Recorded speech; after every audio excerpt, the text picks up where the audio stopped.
Pan, you see, in those days for me was like a metaphysical being. Well, for the benefit of our listeners, can you talk a bit more who is Pan? And we have this nature spirits, who is and Pan, maybe right. just a little bit more on Pan himself. Who, what, where? Oh, yes. Yeah. For me at the beginning, Pan appeared as like a tall human being with this incredibly beyond human beautiful face with little stub horns and long tapering ears. So there was, in the face was a suggestion of Pan, but it's a beauty beyond anything I could comprehend. I felt almost overwhelmed by that beauty, but we're going back a long time. But gradually over the period of teaching me, the image began to fade. And I began to find suddenly Pan was like in a butterfly and in something else. And gradually over the years, that whole image that I was given has withdrawn completely. And so to me, Pan is the spirit of nature. In everything of nature, that Pan energy is there. So there's nothing you can pin down and say, I want to see Pan. Unless if I'm looking at this plant here, lantana, you know, Pan is in this. Pan is in you, actually. He's not a nature spirit, he is the spirit of nature. He is the whole nature? It's the spirit of all nature. It's like a conscious intelligence of a vast ability and dimension. It's almost as though you could say, no, I won't even go there. Pan is the spirit of nature, and behind everything in nature there is conscious intelligence. Science has a problem with this. It sort of gives us conscious intelligence. I have a problem with that. I wonder if we really have any, but that's beside the point. And so my relationship with nature, with Pan, changed, and I confess that I was very resistant to Pan for many, many years, because it was very threatening. I couldn't fit my normality in with anybody else's. Now I look at normality and I wonder why I ever tried, but I nevertheless did for a long time. And it wasn't until my late wife died suddenly and began to communicate with me just 2 or 3 days later. And her communication was strong and clear and decisive, and was telling me things I didn't know in the same way that Pan did. And then they began to communicate with me together.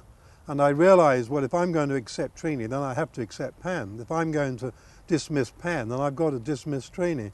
And that for me was where it's like a membrane tore down somewhere inside my consciousness, and I moved into full acceptance of Pan and Trini.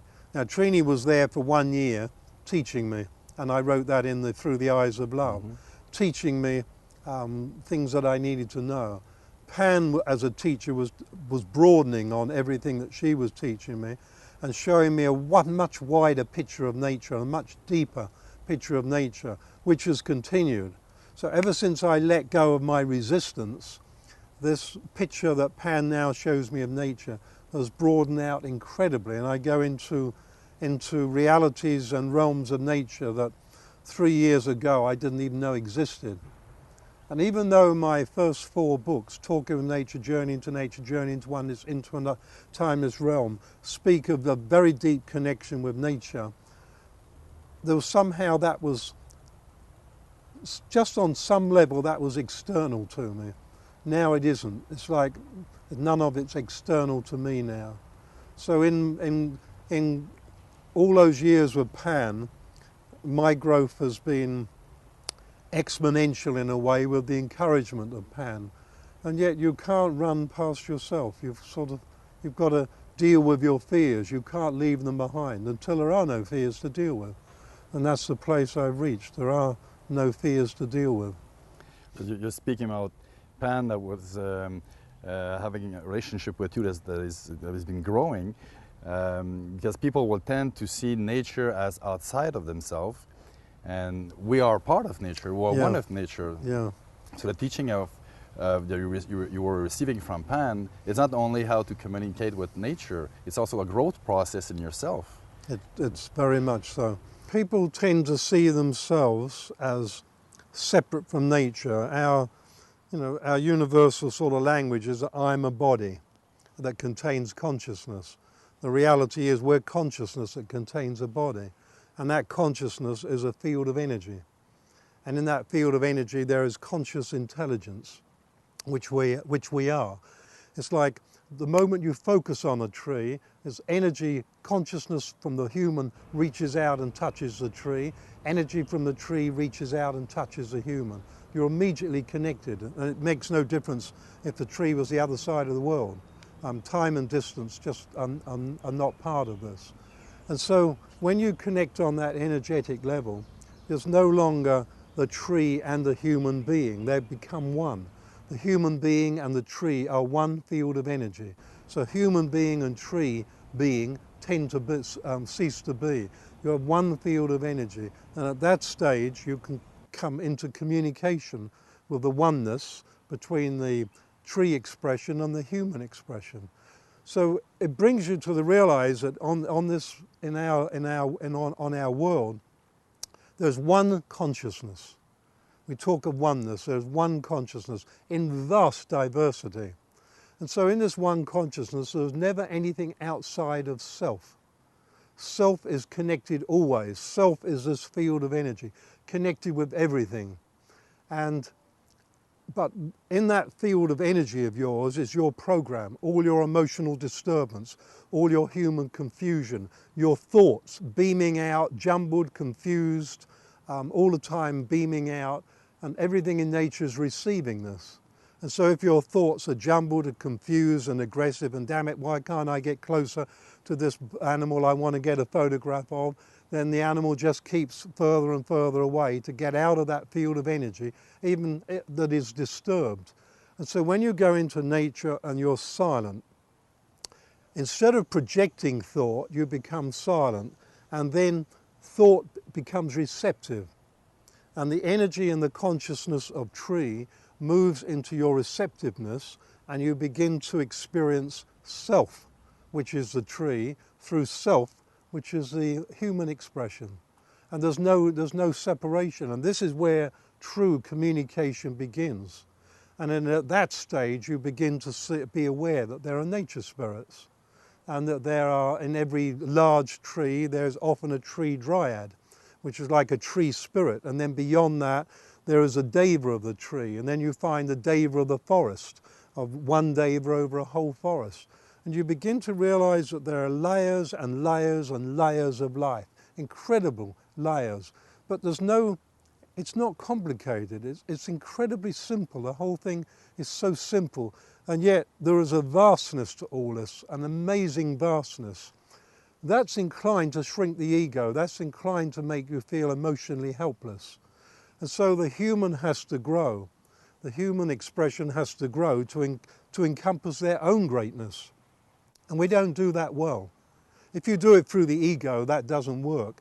If you just realize that you're one with all and find your greatness through that, so the greatness holds humility. Nature taught me that humility is not about thinking less of yourself. Humility is accepting your greatness. And until you have the humility to accept your greatness, then there's always barriers between yourself and nature that we erect. And left brain is not good at this, left brain dominance, and that's most of humanity. Right brain and whole brain finds this very much easier, because right brain it doesn't experience a physical body. Right brain experiences body as like fluid space, connecting with all life. And so you're already well on the track to this connection when you're feeling and moving through the right brain. But you can't force that. Right brain doesn't get forced. It's like a flower, you watch it open. And so the more you do this, the more you begin to become right brain comfortable, and then to develop the right brain more. And so the connection with nature, in fact, is really holistic. Very, very holistic. Mentally, emotionally and spiritually, there needs to be a balance and a completeness and a movement inside that is not chasing something. You're not out into nature, oh, I want to know what you have to tell me. Oh, there's no expectations. It's just that you've never been separate. and you just find your place in the oneness of life. And suddenly you're listening to a waterfall or a tree. You're not listening because you need to know something.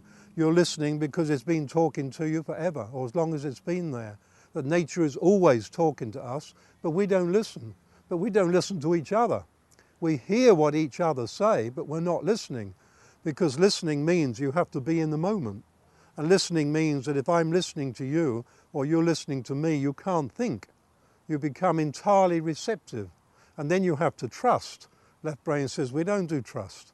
And so you begin to realize that long ago we lost the art of listening. It took me 6 years to learn how to listen, and I learned to listen to a river. Yeah, please go in some more details on that experience. Okay, well, down by the river, I used to go there 2 or 3 times some days, one day, one time, another day, maybe 10 minutes, maybe 2 hours, depending on the weather and the availability of time. But I had this bridge board over the river, and I would sit and listen to the river. And my thoughts would mock me for a long, long time, you know, so what do you think you're going to hear and all that stuff. But I would just endure it and try to listen. And gradually I learned to listen, more and more focused on listening, because listening creates an incredibly powerful focus. But the thing about listening is you cannot listen out of the moment. You can hear out of the moment, but listening brings you into the moment. And in the moment is where all life is. It's where consciousness is, it's where intelligence is, it's where God is, and peace and joy and love, they all occupy the moment. The intellect is not good at that, it's not there. It's busy thinking itself somewhere else. And so in that moment, and you're listening, and you begin to connect with who you are, and you're listening, and you just continue listening. You're not listening to anything, you're listening. And some stage in this, it's like the ears of the heart begin to open, and you're listening now to non-audio, you're listening to sound that has no physical sound. You're listening to the song of earth, you're listening to the trees, you're listening in a way to their communication between each other. But it isn't a communication from one tree to another, because no tree sees itself as separate from any other tree. So you're listening to not a conversation, you're listening to the sound, the song, the thread of connection between trees and between all life on earth. And you can listen to this, but it requires listening. Left brain can't do that. Whole brain, right brain, whole brain. But this is not about right brain, it's about whole brain. Whole brain can listen. It has no problem. And so I learned to listen. And there was one time when a heron came flying down and landed in the water near me. Well, these herons in that area were very frightened of people. And this landed very close to me. And I'm sitting on the bridge board, hanging over the river, and he's just on the river line, just on the other side. And I didn't have a thought, and he didn't move, and suddenly his head stabbed down, and he caught a fish. And into my mind, unbidden, into the mind came, oh, poor fish. And instantly it's like the heron saw me, it's like I appeared, because suddenly this mental image, this mental noise went out, and the heron squawked and flew away. And as it flew away, from the consciousness of heron, now not this one, but from the whole heron consciousness, I suddenly had this inner direct knowing. It's called today, they call it mystical cognition. I had this cognition and knowing of how everything on life works between the species. And since then I followed that many times until I have this knowing that I don't think many people have.